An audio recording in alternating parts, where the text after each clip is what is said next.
Chapter 1. Perspective. Want to come over to my house and watch the election with us? Aziz's invitation caught me off guard. Not the offer to come to his house. In our 3 months working together, I had grown fond of the traditional Afghan meal of rice palau, usually with chicken, sometimes with lamb or beef, that his wife prepared for us. Katra and the kids always served the menfolk bread and tea too. And without fail, there were always sweets for desserts, although back home, we would just consider them hard candies. Then the kids in the house, not only his, but nieces and nephews, were usually up for kicking a soccer ball around with Uncle Chad in the dirt yard. Or, for the boys, a good wrestling match. Their enthusiasm reminded me of my own 3 children back home. Inviting me to his home was just one of Aziz's ways of taking care of me.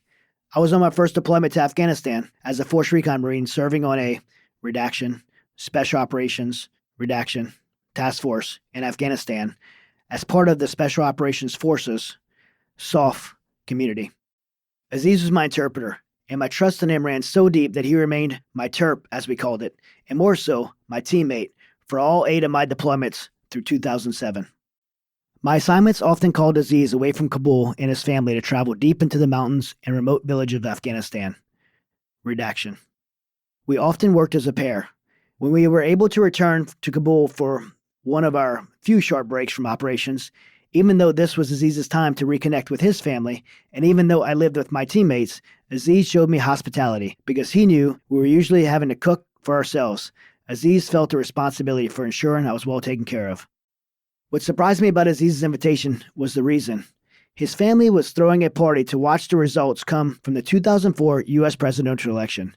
I had learned that Afghans sought any excuse for holding a celebration. Still, Aziz described their election party as we would have a Super Bowl party back home. My teammate Bank, another Force Recon Marine, accompanied me, and we walked into a home packed with people and food. In Afghanistan, when families gather, that means the entire family, because their culture puts the family needs before the individual. As a family grows, the eldest members adds onto his house, and all the generations live together under one giant roof. The U.S. election, though, was a significant enough event to have friends over too. Kabul was 9.5 hours ahead of East Coast time in the States, so the huge party started during the early morning. I watched Aziz's family and friends enthusiastically support President George W. Bush's re-election bid. In the immediate aftermath of 9/11, Bush had declared war on terrorism, and a coalition force led by the United States moved into Afghanistan and by December had removed the Taliban from power. Aziz's family was grateful for the president's commitment to maintain the presence of U.S. and allied forces in Afghanistan. The primary opposing candidate, John Kerry, had criticized President Bush for diverting military resources from Afghanistan to Iraq, but the consensus fear among Afghans was that Kerry would withdraw all U.S. military from their country and the Taliban would regain control. Around 10:30 a.m. Kabul time, Swing State, Ohio called for Bush. The news that Bush appeared headed for 4 more years in office sparked an outbreak of hugs and dancing 7,000 miles away from the United States. Then the party was really on, with the rest of the day filled with joy and laughter and lots of eating. As Aziz's family followed the returns, the depths of their passion made me curious. Redaction. Aziz had already taught me enough about Afghan culture for me to blend in as a Westerner who appeared to belong there. But over the next few days, I peppered Aziz with rounds of questions aimed to grasping why the occupant of the Oval Office in Washington, D.C. was so interesting to him, his family, and his countrymen. He realized his words couldn't satisfy my curiosity. "I'll show you," he said. Aziz drove me to the eastern side of Kabul, just off the Jalalabad road that enters the capital city. We stopped at a dull gray 4-story apartment building. The crumbling concrete exterior conceded the building had been neglected. As we walked up to the building, Aziz pointed out all the scars over the exterior walls.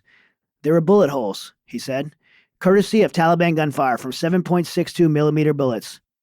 Missing chunks of the building were the results of rockets and explosions. The Taliban had ripped out the lines, disconnecting the residents from the Western idols of technology they believed served as a distraction from the highest calling of life, to worship Allah and engage in jihad, the holy war. Cutting off electricity also cut off the residents from the truth available from the outside world through satellite television and radio broadcasts. Aziz motioned for me to go inside as he explained how under Taliban rule, he had taught English in the basement of that very building. He hid his class and students because the Taliban opposed the teaching of English to Afghans, or anything else the Taliban considered Western for that matter. Aziz was risking his life simply by teaching English in his hometown. He changed careers when he received an opportunity as the entry-level interpreter with our task force.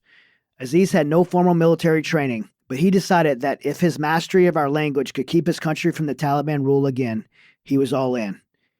He had led me to a stairwell. He told me the stories of the Taliban storming apartments, searching for contraband and possessions banned by the Islamic law, Sharia. They strictly followed this and enforced it on others. Incredibly, Sharia law permitted them to rape, beat, and kill young girls they thought were violating the laws. Numerous girls, Aziz told me, took their final steps off of these stairs to the rooftop where they jumped to their death rather than suffered the hands of the Taliban. One of those was Aziz's 12-year-old cousin. Next, Aziz drove me to the north of Kabul's center to the base of Bibi Maru Hill. With its breathtaking 360-degree view of the city, this hill is popular for tourists to stop. Our hike to the top was short, only about 500 yards, but it was steep. We climbed towards a diving platform that looked out of place in the setting. Aziz told me the Soviets had built an Olympic-sized swimming and diving pool atop the hill in the 1980s during the Soviet and Afghan War for their athletes to train at elevation. When Aziz and I reached the hill's peak, kids playing on the ladders and diving platforms scattered. As we neared the pool, the only sound other than our footsteps came from the gusting wind.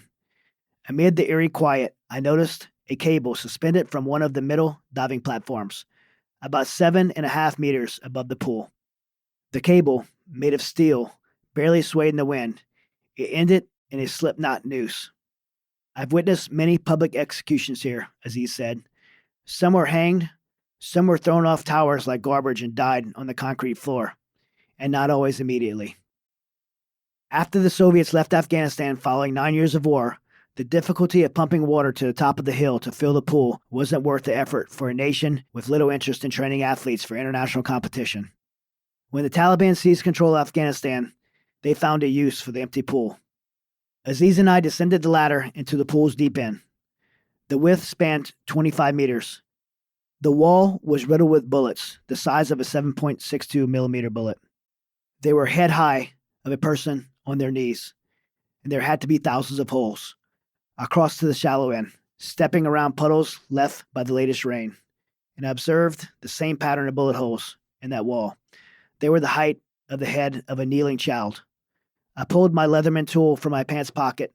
With the pointed pliers, I dug into a few holes. I removed 2 bullet jackets' remains and looked down at them in my hand. 2 symbols of the Taliban's hatred of innocent people, of unimaginable evil. I slid the jacket remains into my pocket. I didn't want to forget the anger I felt standing next to those bullet holes. Aziz knew this place would show me why his family was so caught up in that presidential election. My home country was the land of the free. Theirs was now becoming one. They needed us to help bring that freedom to completion for them and for future generations of Afghans. I returned to that pool, the killing pool, I came to call it, numerous times during my deployment. I would sit in the breeze and quiet in the eeriness and stare at that steel cable and the bullet holes. I imagined the faces of innocent people, of the women and children especially, those killed there only because they tasted freedom and discovered a joy so rewarding they didn't want to go back to the old lives of oppression. They couldn't go back, no matter the cost. I was in Afghanistan because of 9/11, fueled by a passion for retaliating against the terrorists who killed 3,000 of my fellow Americans, against those who, in the name of political and religious doctrine I could not comprehend, had attacked our God-given freedoms. Brimming with youthful bravado and naivety, I was excited to defend America. I was driven by a patriot's conviction and the certainty that the sort of freedom represented by America and our Constitution must be defended both at home and abroad against those who would take it away, such as the Taliban. I had joined the Redaction Task Force in 2003 to be part of a group of special operations units from each branch of the United States military who performed redaction counterterrorism activities. I was laser focused on my specific mission in Afghanistan, Even though I was in a foreign land, amid a foreign culture, alongside foreign people, I had spent most of my life focused on my own worldview, rarely thinking of anyone else's. I only barely recognize America's impact globally, much less in Afghanistan. Like many others who serve in the U.S. military post 9/11, I just wanted to hand deliver retribution to the terrorists. The killing pool changed my perspective. I discovered there that America does make a difference in the world, that what we do outside of our borders matters because other countries look to us for leadership. They're homes to people much more like us than we realize. We might look different from one another, communicate differently, or look at different sources for faith and hope and inspiration, but what we hold in common unites us despite all of those differences. We're all part of the human race, and ultimately, we just want to live a good life free of oppression. And those people rely on us to help and sometimes entirely protect their freedom. The killing pool changed my purpose. If I could prevent one teenage girl from choosing to jump off that rooftop rather than suffer rape and abuse at the hands of the Taliban, my time in Afghanistan, however long that might be, would be worth it. If I could prevent one family from being forced to watch their father shoved off the highest platform to his death in an empty swimming pool below, I would fight for every member of that family. If I could prevent one child from dropping to their knees inside that pool to be murdered by a monstrous coward, I would give my life for that child.